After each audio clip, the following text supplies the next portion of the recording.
Hello guys, welcome back to Madness in Natural Living, and I'm your host Gisi.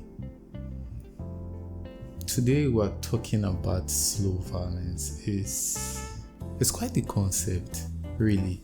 The professor who coined the term slow violence, Prof. Nixon, I think Rob Nixon, his name is irrelevant. He was really talking about the effect of poverty on environmentalism. But I want to focus slow violence on Nigeria. And for that reason, there's not much recession. It is my own conclusion to what I've observed as an individual. We'll be talking about NSAS, religion, money, and let's just say it goes. So, back to the guy who coined the term slow violence here. Slow violence is more so, in simpler terms, a dynamic violence that happens over a long period of time. You don't even consider it as violence. You no longer consider the slow build-up of it as violence. That's me oversimplifying it. But it's important to note that when we think of violence, we think of the outrage. So let me create an analogy. When we think of violence in a relationship, we think of the husband beating the wife or reverse, but we don't think of the slow isolation of the victim, the cutting off their friends, the slow no longer talking to their family, no longer going for family visit, the slow process of gaslighting. We don't think about that generally when we talk of violence. And that's what slow violence is. But this time, it's our government doing it to us. No surprise, we know we're in a toxic relationship with the Nigerian government. But how toxic is it? And what do I mean by slow violence in Nigeria? For me, I would say slow violence in Nigeria is the intersection where poverty dialect meets identity politics. And what do I mean in that sense? By identity politics, I mean class identity, I mean religious identity, I mean any other way you identify as. Where poverty, our poverty mentality, our poverty mindset meets that joining is what I'm calling slow violence in context of Nigeria. Let's talk about it.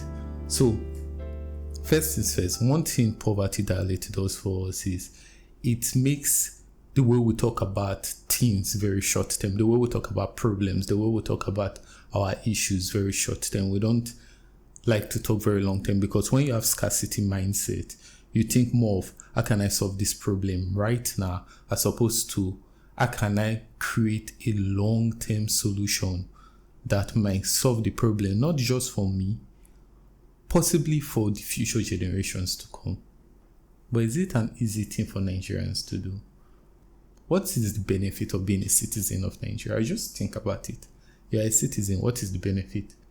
The government doesn't protect you. The police don't protect you. And we have internalized it so much so that it has crawled into our way of doing things. For one, the way we build our houses, we build it with those protective bars because it's so deeply rooted in our mind that the government will not protect us. For me, and I think most people from our generation, we have always seen houses like that. We have always been in houses like that. But it wasn't always so. And it's actually very recent in Nigeria history.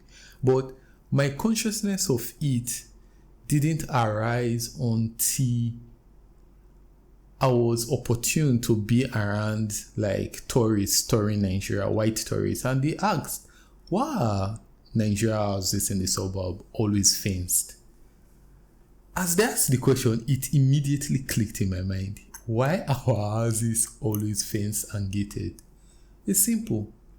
It's our first line of security. Same with the protective measure. That's the slow violence that have gone so deep. It's now slowly isolating all of us. We now live in a world where we trust our neighbors less. Think about it here. Can your neighbor where you live now leave their children in your house? In one hand, we can point to the abuse that have happened over the years. In another hand, we don't think of the fact that we are relatively safer now but the trust level for people in our community has gone down. This is not a unique problem to Nigeria, but it's a unique way slow violence plays out in Nigeria. Now, let me tell you a unique problem in Nigeria.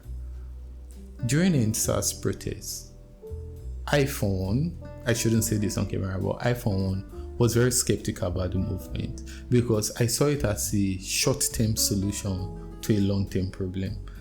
I'm not going to be critical about the movement now, but I'm going to talk about what I find most fascinating about the SARS movement. Was a year, to be specific, about 6 months after the toll gate killing, I was in Jigawa. There were some people talking here, my age mate, and they were talking about how the SARS movement was just the Igbo people, South people, but Igbo people specifically, trying to fight Buhari's government. So it was more of a smoke screen than trying to put that, we're stopping SARS, was more of a distraction from the fact that they were just doing things to undermine the Buhari government. Mind you, the push for ending SARS started at first in the PDP government, not Buhari's government. But it shows a line. For a lot of these people, when you question the government, when you question the authority figure, you're not just questioning the authority and trying to hold the authority accountable. You are questioning their tribal identity. You are questioning their religious identity. And we're seeing the same thing happen now. If you question Tinubu's government, any policies he's trying to make, and you are not Yoruba, in fact, if you are Yoruba, they'll first say you are not Yoruba by default. And it's no longer what is the government doing wrong? How can I question the government? They say, the moment I try to question the government, I am questioning their identity. And this right here is why it's so difficult for us to unite. It's so difficult for us as a country to unite against a cause and look for long-term solution. This is the slow violence. If I want to talk about the government, you feel I'm critiquing you.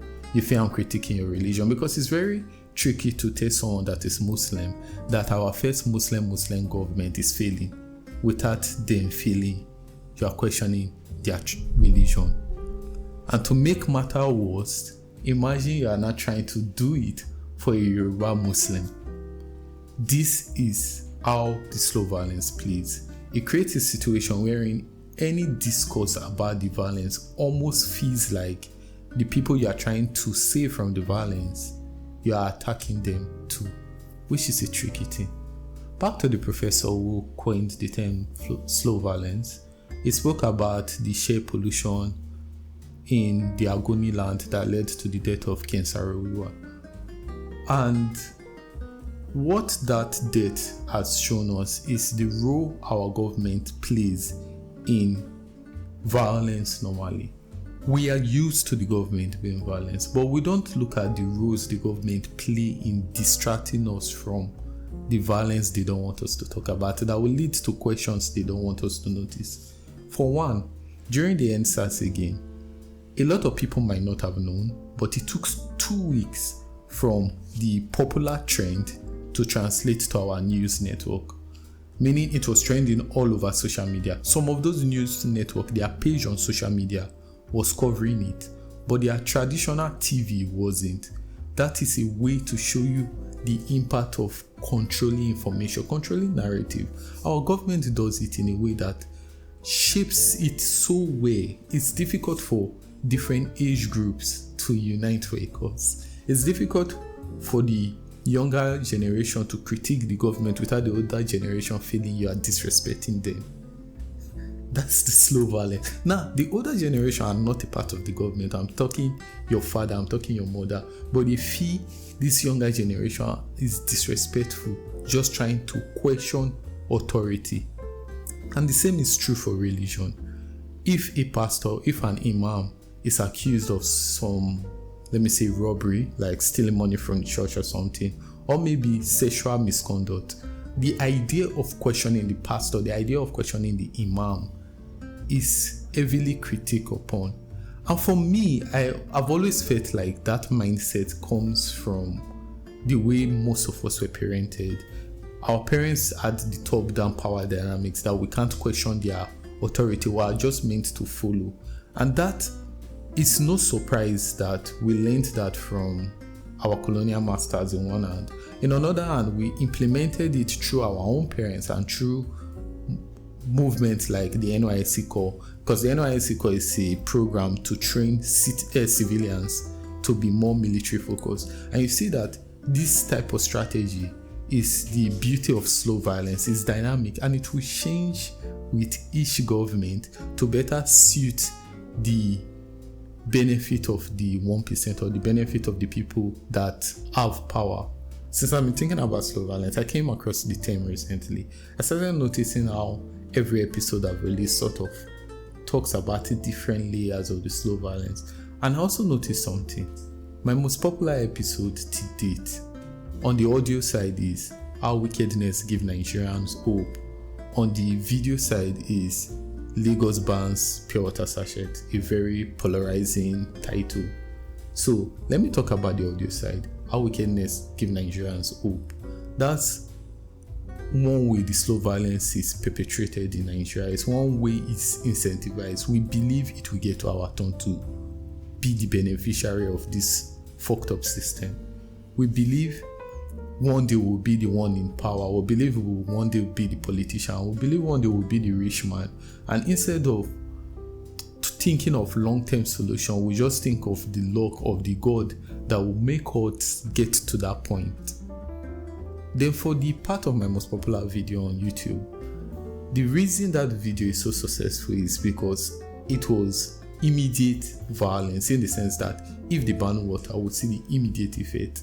But a lot of these problems are not immediate. A lot of them will take 20 years, 30 years for us to see the repercussion. And in a day and age where attention span is very low, it makes it harder and harder for us to come together and find long-term solution. It makes it harder and harder for us to even conceptualize long-term solution for a country like Nigeria. And that's the brilliance of how well executed slow violence have been in Nigeria. We can't hold the government accountable. We can't hold our bosses accountable. We can't hold our parents accountable. Everybody above you in the power structure is above accountability. And we just feel there's nothing we can do. I personally believe there's a lot we can do. If not, I wouldn't be doing this podcast. And the reason I believe there's a lot we can do is it's all about stories. It's all about narrative. If we accept the current narrative of the slow violence, we would never get out of it. But if we understand that this narrative is very short-term focused, it's very scarcity focused, and yes, Nigeria is suffering high levels of poverty. Our scarcity is so obvious to us. But also, it's a redistribution problem. The main issue in Nigeria is really class wars. It's not a religious war. A religious imam or a religious Muslim that is very rich will be friends and body with a Christian that is very rich. It's the poor people that kill themselves. When we understand that poverty is the tool, is one of the main tools that has been used to shape our narrative, we'll stop seeing the difference in tribe and Igbo and Yoruba. We'll stop seeing the difference in, oh, that person is an Agbero, me, I'm well educated. All those lines blow us out and we see the issue for what it is. Then when we see the issue for what it is, we can come together, we can unite across gender lines, across tribal lines, across religious lines, and find long-term organization strategy. We can think of programs that can be created and funded easily, crowdfunding. We can think of protests that can be curated. We can think of the ways we can follow it both legally. To be fair, protest is actually not illegal. I can't believe I almost said protest is illegal. That's an after effect of the slow violence. And we can think of ways we can make this change happen. And that's what I believe in. We can make this change happen. I just feel like I did not press record. Okay. I recorded the audio. I hope I recorded the video.